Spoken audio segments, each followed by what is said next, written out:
Bonsoir, bienvenue, merci de regarder Face à Face. Bonsoir Peggy Ebring. Bonsoir Barbara. Comment ça va? Très bien, je suis très contente et merci de m'avoir invitée. Merci d'avoir accepté mon invitation. Alors je vais vous présenter, vous êtes autrice, et vous êtes aussi organisatrice d'une manifestation dont on va parler tout à l'heure, Parole Femmes, qui se tient le 28 avril à la Batelière. Oui. Toute une journée, on va y revenir, on va parler dans le détail de ce qui va s'y passer. Mais venons-en d'abord à vous, Peggy. Alors, j'ai sur la table, j'aime bien, moi, quand on m'a mis des livres, voilà, des livres. Donc, il y a des romans, on va dire des romans qui sont des romans de développement personnel. On peut dire ça comme ça? On peut dire ça, oui. Et puis, il y a des livres, des petits livres, jeunesse, je m'aime, journal de gratitude, magnifique. Voilà, un concept, je dois l'avouer, que je ne connaissais pas bien, le concept de journal de gratitude. On va revenir au roman tout à l'heure, mais c'est quoi le journal de gratitude ou cahier de gratitude? En fait, c'est un livre pour apprendre aux petites filles et aux petits garçons à développer la gratitude dans leur quotidien. Donc, il y a des petites activités. Chaque jour, l'enfant peut faire une page qui va l'inviter à chercher des choses pour lesquelles il est reconnaissant ou elle est reconnaissante, si c'est une fille, dans sa journée. Des personnes, des choses. On va inviter l'enfant à chercher ses qualités. Donc, ça va même au-delà de ses qualités, puisque j'ai voulu intégrer tout un volet sur l'amour de soi. Oui. Donc, on invite l'enfant à regarder, réfléchir à ses qualités, ses réussites. Oui. Donc, ça va au-delà de juste de la gratitude. Parce que la gratitude, la gratitude, c'est dire merci. Et merci, on peut dire merci, voilà, on est aimable avec vous, vous dites merci, vous remerciez. Mais là, c'est une gratitude qui se retourne vers soi, parce que ça a à voir avec l'estime de soi, à cultiver, notamment pour les petits-enfants, des garçons, des filles de Martinique. Tout à fait, et c'est important, parce qu'en fait, c'est lié tout simplement à notre capacité à développer plus jeune, mais aussi plus tard, du bonheur, à créer notre bonheur. La gratitude, c'est bien parce que ça nous permet tout simplement de prendre conscience des petits bonheurs que l'on a dans notre vie. Donc, ça nous évite d'être focalisé tout le temps sur les choses négatives. L'échec. Exactement. Voilà. Et à chercher même, s'il y a eu un échec, qu'est-ce que ça m'a appris? Voilà, je suis quand même reconnaissante ou reconnaissant pour cette expérience. Qu'est-ce que j'en ai appris? Comment ça m'a aidé à grandir, même si ça n'a pas fonctionné comme je l'aurais voulu. Et alors, donc c'est très ludique, il y a plein de choses, il y a plein d'exercices. Donc, jeu et partage, là, je regarde Je m'aime, journal de gratitude de garçons au top. Donc, il n'y a pas que pour les petites filles, il y a aussi pour les garçons. Activité de gratitude. Alors, jeu et partage, dis à une joueuse, un joueur, je suis heureux d'être avec toi. C'est beaucoup de la communication, c'est apprendre aussi à communiquer, en fait. C'est ça qu'il faudrait faire tout petit. Oui, en fait, et c'est apprendre à intégrer la gratitude, effectivement, dans la communication. Oui. Donc là, pour le coup, avec un petit jeu de cartes où on peut faire des exercices de gratitude et puis ramener la gratitude dans le quotidien de façon concrète, parce que je ne voulais pas que ça reste quelque chose de théorique. Oui, surtout pour des enfants, en plus. Oui, et que ce soit ludique aussi.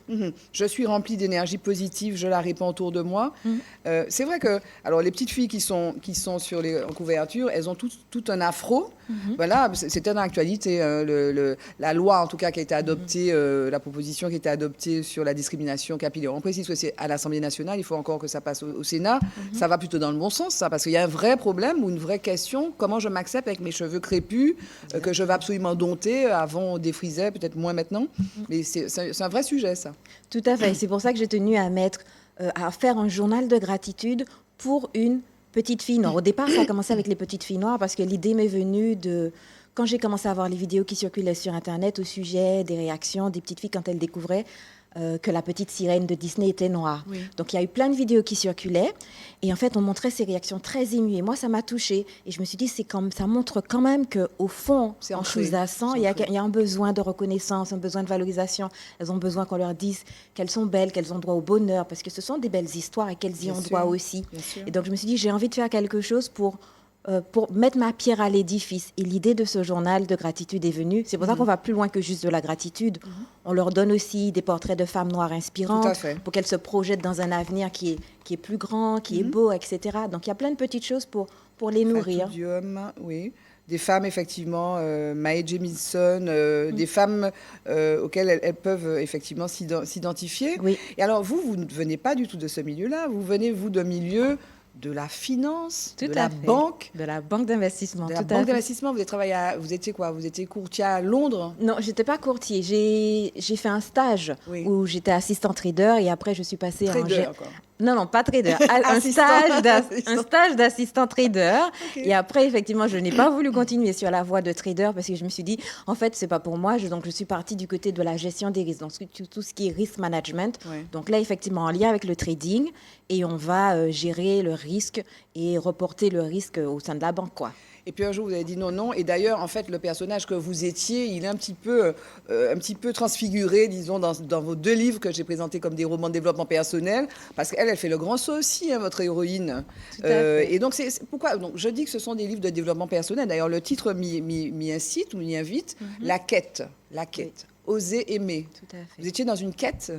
Et dites-vous. Oui, tout à fait. Quand j'ai commencé en 2012, ma quête, elle a véritablement commencé on va dire 2012, même peut-être un peu avant, 2010-2011, en fait, et je cherchais quelque chose qui avait du sens. Quand j'ai décidé de quitter la banque, ou en tout cas de ne pas y revenir, puisque j'avais fait l'objet d'un licenciement avec la crise économique de 2008, un licenciement, il y a eu des licenciements massifs quand ma banque a été rachetée par Bank of America. Et donc, j'étais en quête de quelque chose qui avait du sens, parce que je me rendis compte qu'au sein de la banque, je ne m'y retrouvais plus. Donc, ma quête, elle a commencé à ce moment-là, et donc j'ai beaucoup évolué. Donc, les livres sont venus, j'ai fait du coaching. À un moment même, j'ai eu un épisode de naturopathie. Voilà, c'est une quête de sens, une quête de vérité, voilà, et une quête intérieure. C'est pour ça, d'ailleurs, que le premier volet est une quête intérieure. Oui. Alors maintenant, cette quête est tournée vers les autres, donc avec ces livres qui sont dédiés aux enfants, qui sont donnés aux enfants, qui sont vendus aussi aux enfants à leurs parents, et puis ces romans. Et puis il y a ce moment que vous organisez avec un autre artiste aussi, Pascal Gérald. Donc ça s'appelle Parole Femme, c'est le 28 avril. Ce sera à la Batelière, donc c'est toute une journée. Pourquoi Parole Femme? C'est quoi? En fait, c'est une journée qui met à l'honneur la parole, l'expression des femmes. Donc, il y aura des autrices, des slameuses, des femmes inspirantes et engagées de façon générale. Il y aura des artistes. Par exemple, on a Doudou Style qui va nous faire un live painting, une toile en direct. Mais j'ai voulu vraiment donner la parole aux femmes, mettre les femmes à l'honneur. Pourquoi? Parce que j'ai envie de dire, j'ai l'impression, je veux dire, en provoquant, d'ailleurs, c'était le titre d'une conférence, Non pas la mode encore. J'ai vu ça, il y avait une conférence récemment, Non pas la mode encore. Non pas la mode encore, alors, c'est madame. Non, je pense pas que... Alors après, là, cette conférence, elle parlait de décoloniser notre notion du masculin, notre notion des hommes. Moi, j'avais tout simplement envie de donner la parole aux femmes parce que je pense que dans cette société, l'avenir... Enfin, c'est nécessaire qu'il y ait un rééquilibrage. Oui. On est beaucoup dans des énergies masculines et redonner la parole aux femmes, c'est pour moi aller vers un équilibre qui est nécessaire. Parce que cette société, tant qu'elle ne donnera pas pleinement la place juste des femmes, on ne pourra pas être équilibré. On est des hommes et des femmes à construire cette société. Il faut que les femmes s'expriment, il faut qu'elles participent pleinement à cette société. Et c'est ma façon à moi de leur donner la parole et de les mettre en avant. Et c'est ce que j'avais tout simplement envie de faire. Je crois vraiment que ce monde ira meilleur quand on aura... Ce sera mieux. Il sera meilleur, pardon, oui. Merci.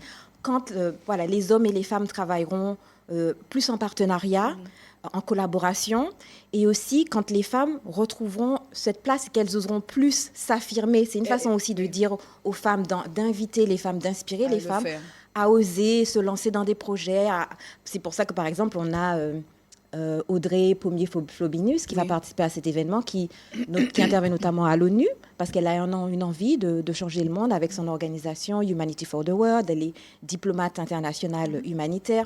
Donc c'est pour dire que voilà, engagez-vous dans ce qui vous touche, dans ce qui vous parle, mais le monde il est ouvert, le plafond c'est vous qui le mettez quelque part. Donc allez-y. Mais alors, vous dites c'est vous qui le mettez parce qu'il faut apprendre effectivement à prendre la parole et à vouloir exercer le pouvoir. Mais je veux dire, est-ce qu'il n'y a pas aussi une forme de domination systémique qui reste encore effectivement à ébranler, mais parce que ça relève du système? Oui, mais je pense que pour justement faire évoluer ce système, il faut c'est à l'intérieur. Et c'est pour ça que les femmes doivent rentrer dans ces organisations, dans ce système pour le faire bouger de l'intérieur. Je ne crois pas qu'on puisse de l'extérieur le casser. Après, et du coup, ça part aussi, ça vient depuis le début en fait. Apprendre à s'aimer, apprendre à se regarder. Oui. Je peux avoir le pouvoir, je peux l'exercer. Exactement. Et du pouvoir conscient. Et c'est ça, parce que parfois, souvent, les femmes n'osent pas aller vers des postes peut-être de pouvoir, parce qu'on on est un peu élevé avec cette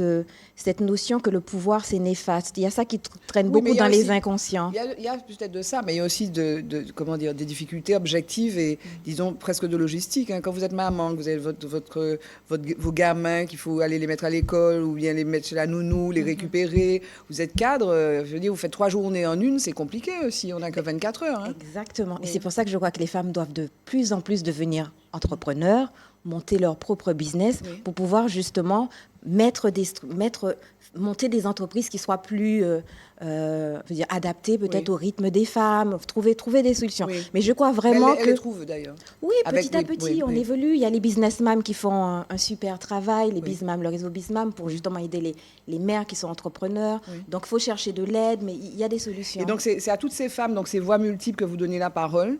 Donc, Parole Femme le 28 avril. Tout à fait, à l'hôtel Batelière. À l'hôtel Batelière. Il faut s'inscrire, non? Oui, il y a un lien billet web que vous pouvez trouver sur mon Instagram, Peggy Ebring. D'accord. Donc, et c'est gratuit? C'est gratuit pour le public. Ça commence à quelle heure, vous avez dit? 9h. On commence à 9h avec une méditation de pleine conscience d'Annick Maros. OK. Puis il y aura les Gaules de Jalap. Exactement. Voilà, la manifestation est comment dire, organisée sous l'égide de Jala. Oui, l'invité d'honneur, c'est Jala. Voilà. Et donc, elle va nous faire un conte. Elle va nous présenter ses Gaules avec un défilé. On voulait montrer aussi la tradition. Donc, que des femmes qui portent nos traditions, qui veulent transmettre notre culture soient là. Donc, il y en a. Il y a aussi Imanier, par exemple, qui va nous présenter son livre. Son dernier livre, on l'a reçu. Super. Voilà. Et voilà, il y aura un défilé de mode plus moderne tout en fin de soirée qui va clôturer la manifestation. Oui, il y a plusieurs voix de femmes. OK, donc événement, entrée gratuite, Parole Femme, la Batelière, Peggy Ebring. Merci d'avoir accepté l'invitation. Et puis merci à vous de nous avoir suivis. Je vous retrouve pour un prochain Face à Face sur VIA TV. Bye bye, à bientôt.